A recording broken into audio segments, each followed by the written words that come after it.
হতে চাই চরণে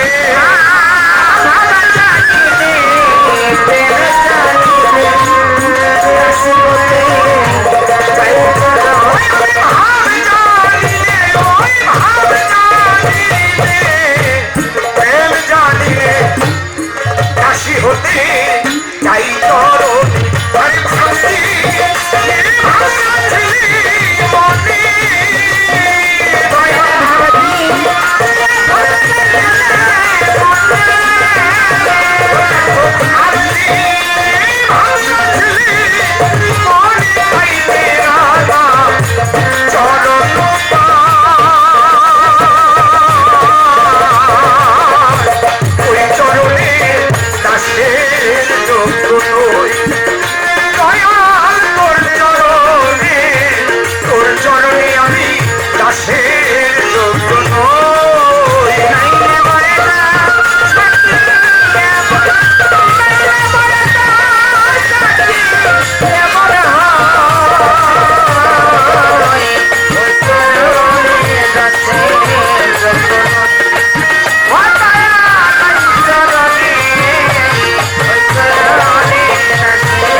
এখানে অনেক সাধুগুরু মহৎ বসা।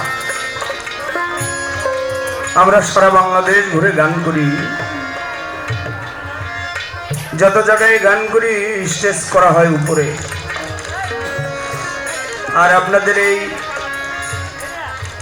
সবার সাইড যদিও পড়েছে, কিন্তু এটাকে আমরা বাউল শিল্পী যারা পালা গান করি, আমরা সকলেই এই সাইডকে মানিকগঞ্জের সাইডই ধরি। মানিকগঞ্জ, টাঙ্গাইল, ওই দিক দিয়ে দোহার, নবাবগঞ্জ আর বিক্রমপুরের একটি সাইড অল্প পড়েছে, সব নয়। এই এলাকাগুলিতে শিল্পীদের জন্য স্টেজ করা হয় নিচে, অর্থাৎ শ্রোতা, ভাবুক, আশেক এবং শিল্পী তারা এক হয়ে যায়। এই জন্য আমরা যখন গান করি অন্যান্য জেলায়, তখন আমরা বলি, বিশেষ করে আমি বলি, যে মঞ্চের উপরে একজন শিল্পী দাঁড়াইলে শ্রোতারা, অনেক গুরুজন ব্যক্তি বসে থাকে, তাদের উপরে অনেক উপরে ওঠানো হয়। এটা আমাদের জন্য একটি বেয়াদবি।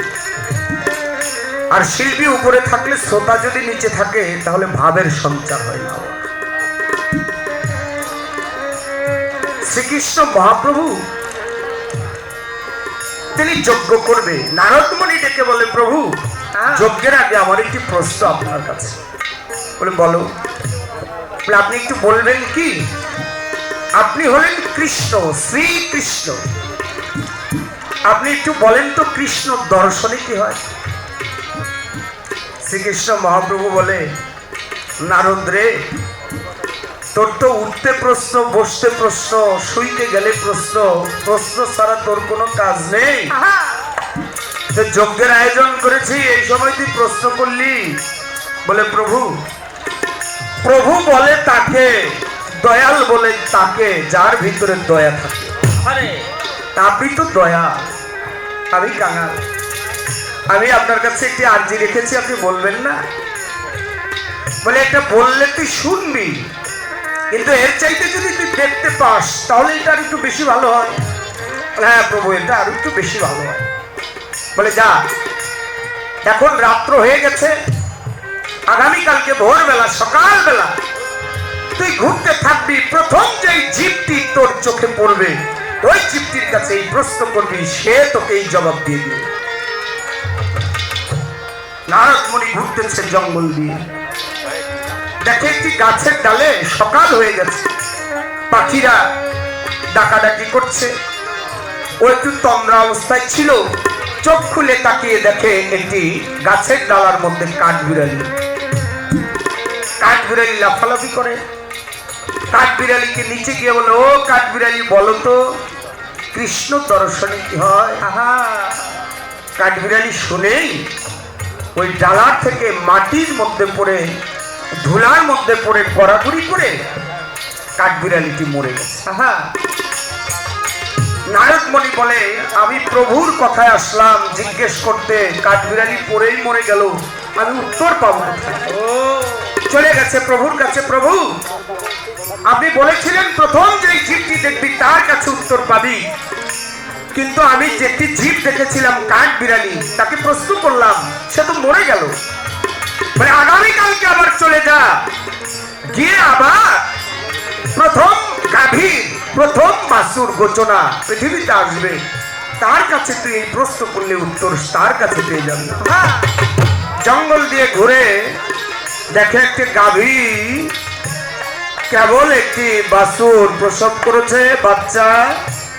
ওই বাছুরটিকে গাভীটা জিভ দিয়ে চাটছে, চেটে চেটে একটু শক্ত করে বাছুরটা চেষ্টা করে দাঁড়ানোর জন্য, দাঁড়াইতে পারে না, হেলে দুলে পড়ে যায়।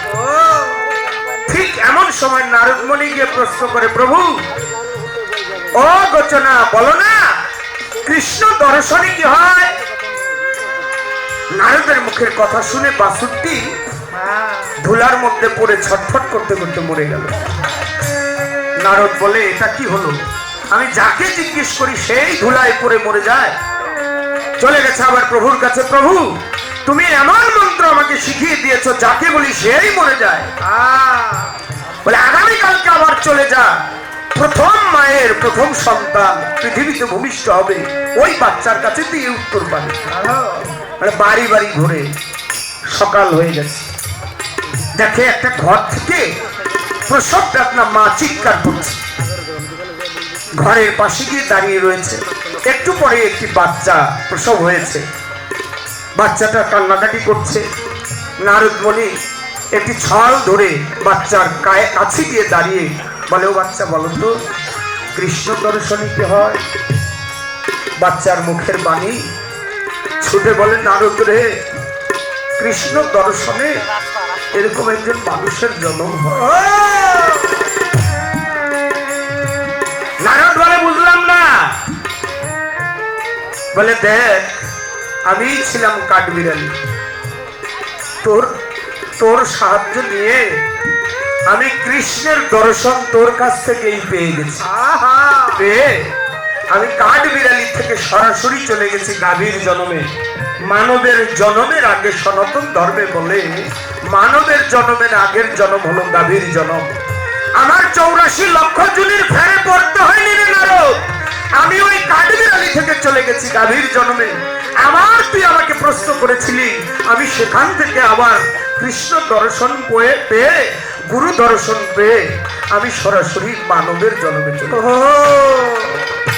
তাই বাবা, আমরা এই পৃথিবীতে সবাই মানব আকৃতিতে এসেছি, কিন্তু একবার আমি নিজের কাছে নিজে প্রশ্ন করে দেখি আমি মানুষ হইতে পারলাম কিনা বাবা। এটাই হলো আমাদের মুখ্য বিষয়। তাই বলা হয়েছে দয়া মা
তুমি অভিনয় না করা পর্যন্ত কখনো মোদের ঘরে যেতে পারবে না। কারণ এই বুকটা যদি নায়ক নায়িকার সাথে না মিশে তাহলে বুঝতে হবে অভিনয়। আর এই অভিনয় করতে করতে যদি মনের অবলীলার সে ভুলে যায় আমি নারী সে পুরুষ, সে নারী আমি পুরুষ, এই কথা যখন ভুলে যাবে মনের অবলীলায় তাদের দুইটি আত্মা এক হয়ে যাবে, দুইটি দেহ এক হয়ে যাবে, সেখানে আর কামড়ি প্রভাব থাকবে না। তখন ভোকালটা পাবে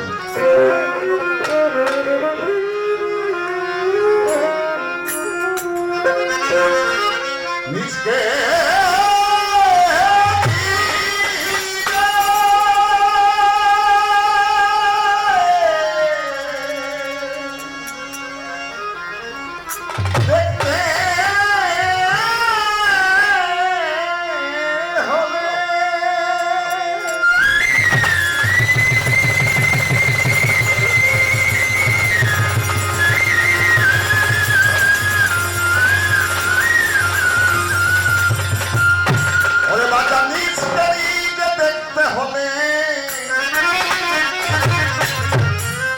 লাগবে এক দায় না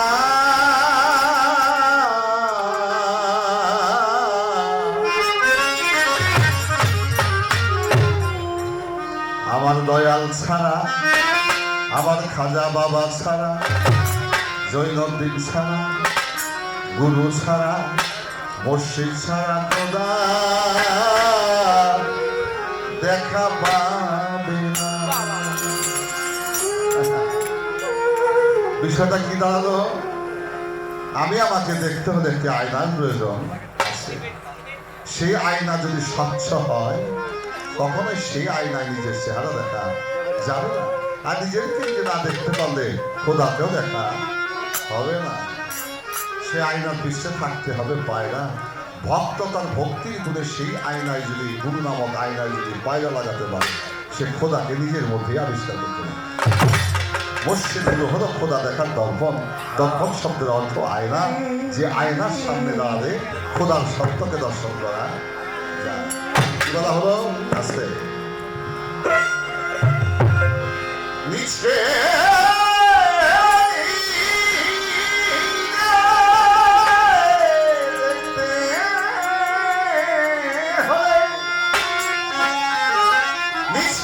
দেখতে হলে লাগবে একটা আয়না।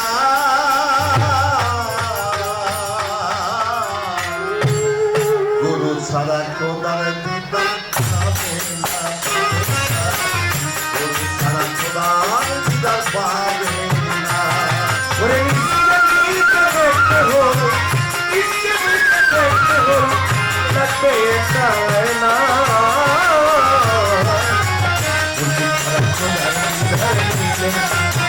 আবে না বড় ছাড়া খোদা দিদার পাবে না। বৃষ্টি রহমতে গণ্য, আমার এই বৃষ্টি গজবে গণ্য। বৃষ্টির মাত্রা একটু বাড়ছে না?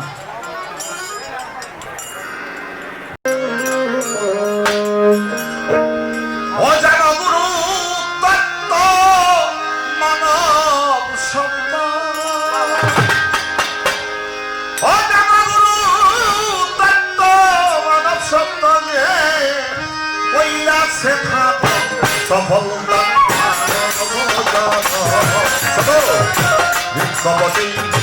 চিত্রপটে যে কৈলাসে সুন্দর আরে জানো মানব সত্য, মানব সত্য যে এই রাতে ভালো সফলতার মানব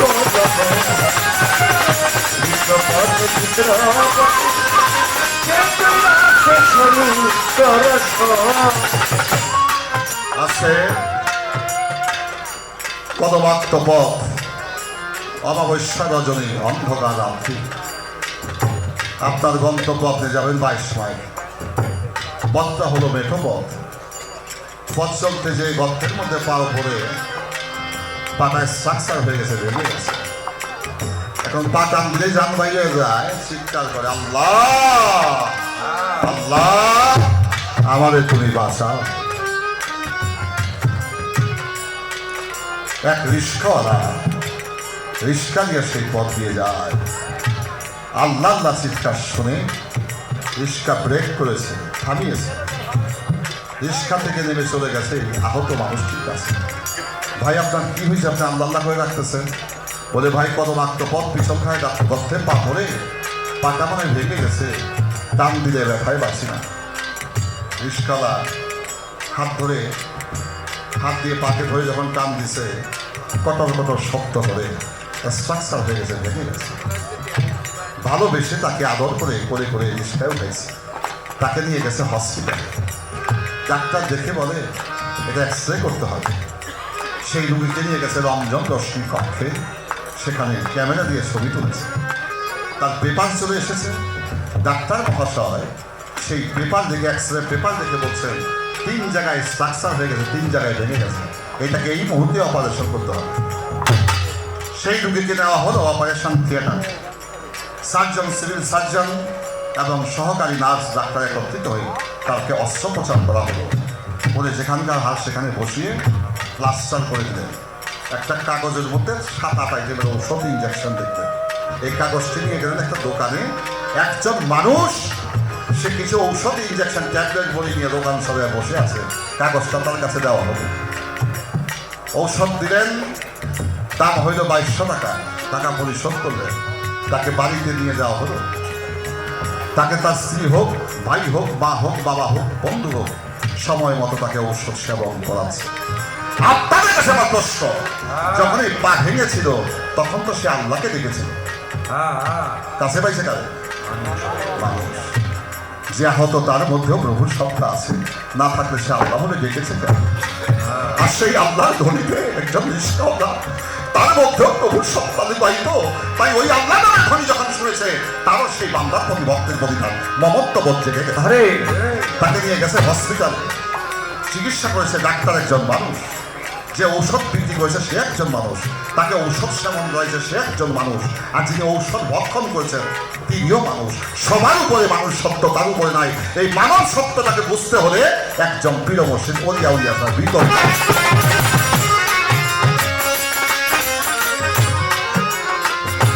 ইয়া গুরু চৈতন্য ভা ওরে বাজান, ইয়া গুরু চৈতন্য ভা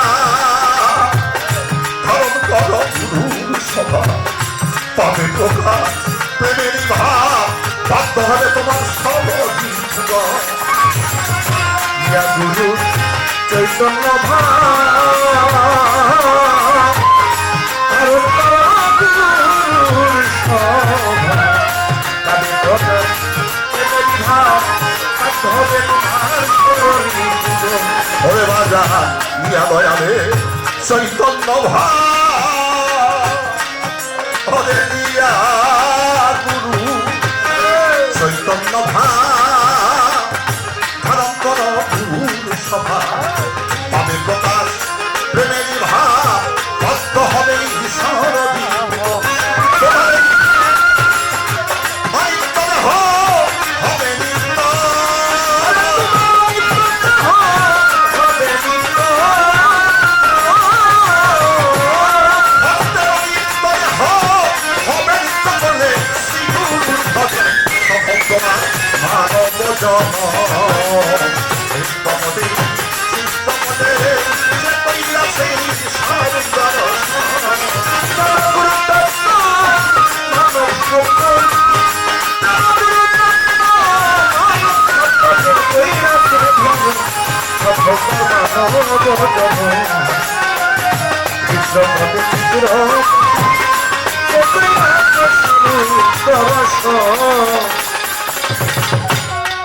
লেখা দেখা বাজা যায় না দেখা, ওই লেখার দেখা যায় না গো দেখা।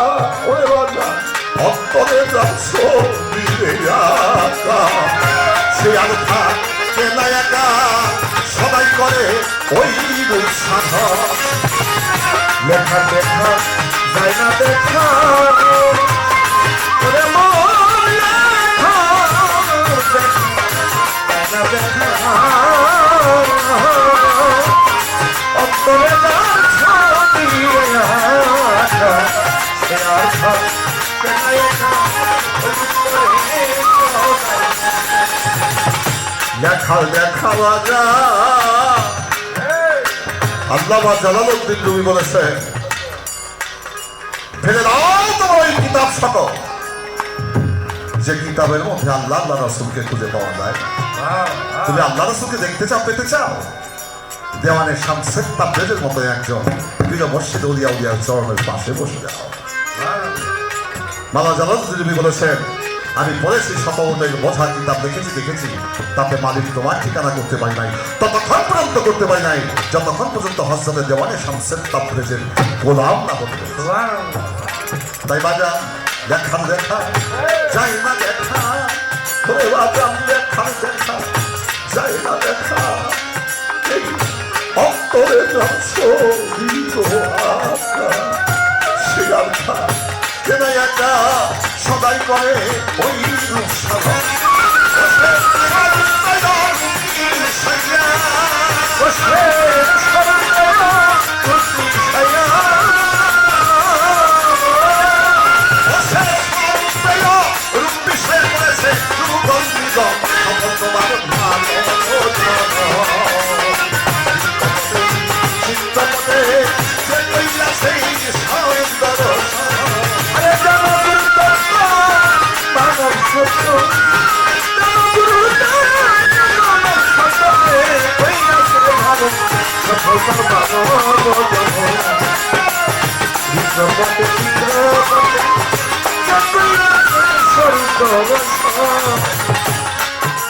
যার গুরুর গতি রাখলে মতি, যার দয়াল গতি প্রেমতি ওরে বাজান আধার ঘরে জ্বলবে রে বাতি আসবে রে প্রেমরতি সুশীলতার খাইবে বদন দরদি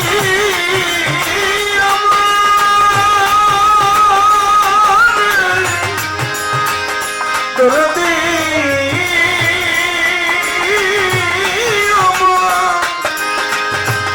ও দরদি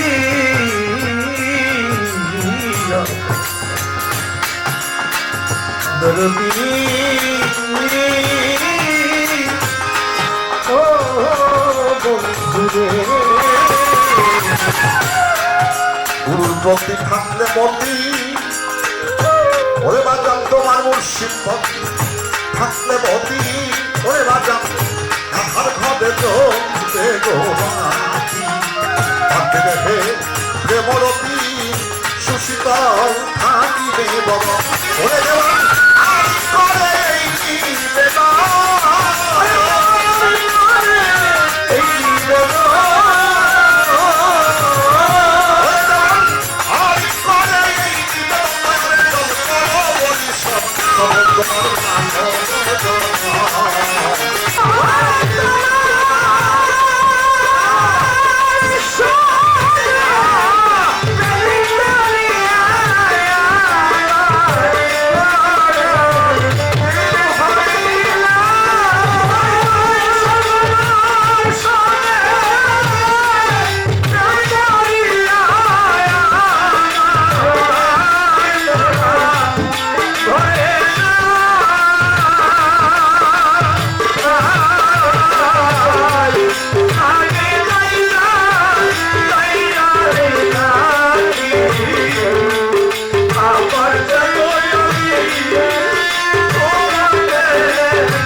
ভক্তটাই সেদিন ওখান থেকে উঠিয়ে ওকে যখন চিৎ করে শোয়ায় গুরু ভাইরা, তরিকার ভাই শোয়ায় গুরুর কাছে গিয়ে বলে, বাজান ওই ড্রেনের মধ্যে কোনো ভয় না, আমাদের তরিকার ভাই আমির খসরু ওখানে ছিল। গুরু তো অন্তর্যামী, সব জানে। বলে, তোরা কেউ ধরিস না, কেউ ছিস না, আমি নিজের হাতে আজকে আমার ভক্তকে গোসল করব। নিজের হাতে গোসল করায়া, কাফনের কাপড় পরায়া, জানাজা করে যা মাটি দিয়া কবরের মধ্যে নামাইছে। দূরের থেকে এক ভক্ত ডাক দিয়ে বলে, তোমরা কারে মাটি দাও? আমাদের গুরু ভাই, তরিকার ভাই আমির খসরু চলে গেছে। একসাথে কত গান গেয়েছি, চলে গেছে, একটু শেষবারের মতো আমার দেখতে দে। মাথার কাপড়টা যখন এক ভাই সরাই দিছে, তাকায় দেখে কবরের মধ্যে আমির খসরু নাই, স্বয়ং তাদের বসে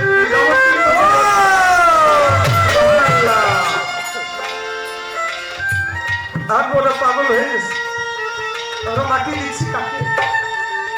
ধরে বাড়িতে গেছে, বাড়িতে গিয়ে দেখে সেখানেও নিজামুদ্দিন আউলিয়া ঘুরিয়ে গেছে। গুরু আর ভক্ত এক হয়ে গেছে। তাই বাবা, আমি এই পয়েন্টটাই আপনার কাছে রেখে যাচ্ছি। আমি কি এমন কর্ম আমি করলে আমি যাওয়ার সময় গুরুর রূপের মধ্যে, গুরুর রঙের মধ্যে আমি রং ধরাই দিই। বাবা, 1 কেজি চিনি আর 1 কেজি পানি, ছোট 1 কেজি পানি আর 1 কেজি চিনি, এটা যখন চিনিটা পানির মধ্যে ঢেলে দিবেন তখন কিন্তু 2 কেজি হয় না বাবা, 1 কেজি। ওই চিনিটা গলে পানির সাথে মিক্স হয়ে যায়। তখন যদি কেউ বলে আমি চিনি আলাদা করবো, আর আলাদা করা সম্ভব না। আমি কি করলে আমি সেই যাওয়ার সময় আমার গুরুর রূপের সাথে, গুরুর রঙের সাথে আমি সেই রং মিশাইতে পারি? এই কথাটুকুই আমি রাখি। দয়াল আগে আমি রাশি বলে